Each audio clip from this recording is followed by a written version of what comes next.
Good morning বন্ধুরা, কেমন আছো সকলে? আশা করবো সকলে ভালো আছো।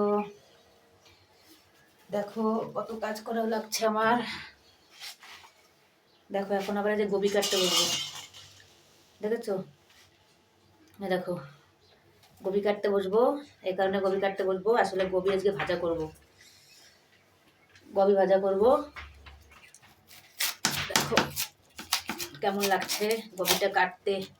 আপনারা ভাবতে পারেন যে আমরা বেশিরভাগ সময় করে গোবি খাই, তো গোবিটা এই জন্য খাচ্ছি। আসলে গোবিটা এখন একটু পাছাটা খুব ঠান্ডা হয়ে গেল, কি বলবো আপনাদেরকে, পাছাটা পুরো ঠান্ডাই হয়ে গেল। আসলে পাথরের পরে একটা কাপড় দিই, তো কাপড়টা আসলে কোথায় রেখেছি বুঝতে পারছি না, ওই জন্য পুরো পাছাটাই ঠান্ডা হয়ে গেছে আমার। কিছু মনে করবেন না বন্ধুরা, এটা হচ্ছে একবারে গ্রামের ভাষা, কোনো খারাপ কিছু নেই, যেটা হয় সেটাই বললাম। পাছাটা ঠান্ডা হয়ে গেল, এতে আবার কোনো মিথ্যে কথার কিছু নেই, আবার কিটো কিছু নেই। আসলে পাথরের পরে বসে আছে, আবার ফিরেটা নেই, তো কী করবো। তো পাথরের পরে বসে আছি যে জন্য তো পাছাটা খুবই ঠান্ডা হয়ে গেছে আমার। তো এখন দেখো সবজি কাটতে বসেছি আমি। বাবারে বাবা কি ঠান্ডা লাগছে, কি শীত করছে, বাবারে বাবা আমার প্রচণ্ড ঠান্ডা লাগছে বন্ধুরা, কি বলবো।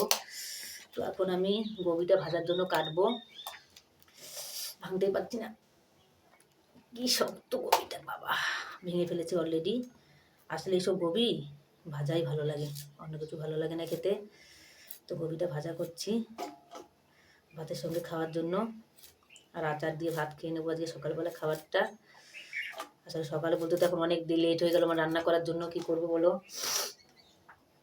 আসলে ভেবেছি একটু ডাক্তারের কাছে যাব, এখান থেকে অনেকটা দূর, কমসে কম 3 ঘন্টা তো লাগবেই, মানে 2-3 ঘন্টা।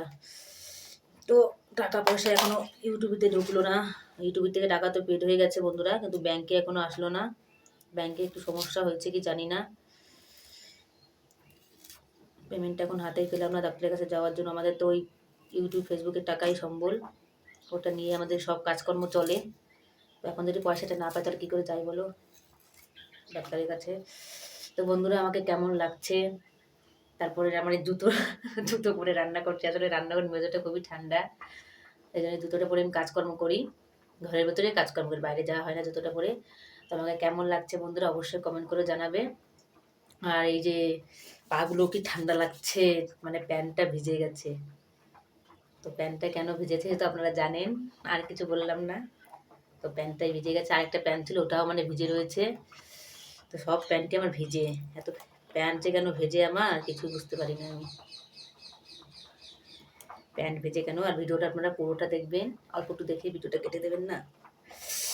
বাবা গোবি কাটতে পারছি না আমি, কেটেই দিই, ছাড়াতে যখন পারছি না হাত দিয়ে তখন তো একটা কাজ করতে হবে, তখন তো কেটে দিতেই হবে।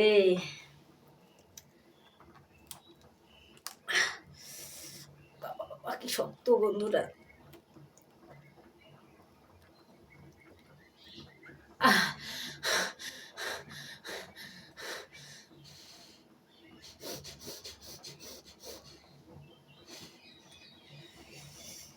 ভাঙতে পারছি না।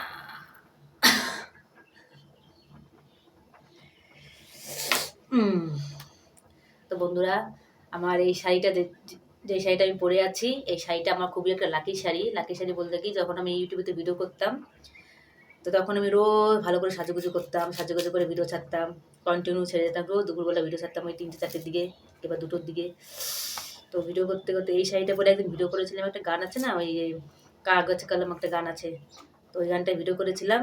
তো ওই গানটায় ভিডিও করে আমার 1,70,000 ভিউজ এসেছিলো তখন। তো আমি খুবই খুশি হয়েছিলাম। তো শাড়িটা আমি যত্ন করে রেখে দিয়েছিলাম, তারপরে বেশি পরাই হয়নি। তো আজকে আবার আপনাদের সামনে শাড়িটা পরে এলাম। তো কেমন লাগছে শাড়িটা, আর শাড়িটা কেমন লাগে আপনারা অবশ্যই কমেন্ট করে জানাবে। তো ইউটিউব খোলার পরে কার ওরকম মানে 2-3 দিন, মানে 2-3 দিন ভিডিও দেওয়ার পরে 3 না 4 দিনের দিন আমার একটা ভিডিওতে 1,70,000 ভিউজ এসেছিলো, আর একটা এসেছিলো 14,000, আর একটা যেন কত এসেছিলো 8,000 না 10,000 এসেছিলো। এই শাড়িটা পরে ছেড়েছিলাম ভিডিওটা।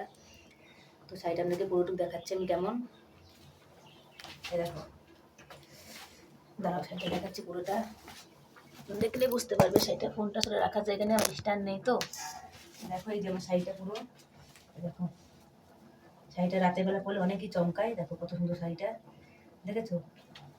আমার শাড়িটা সত্যি ভালো কিনা তো আপনারা অবশ্যই কমেন্ট করে জানাবেন বন্ধুরা। টাটা বন্ধুরা, ভিডিওটা ভালো লাগলে লাইক কমেন্ট অবশ্যই করবে। টাটা, সকলকে অনেক অনেক শুভেচ্ছা।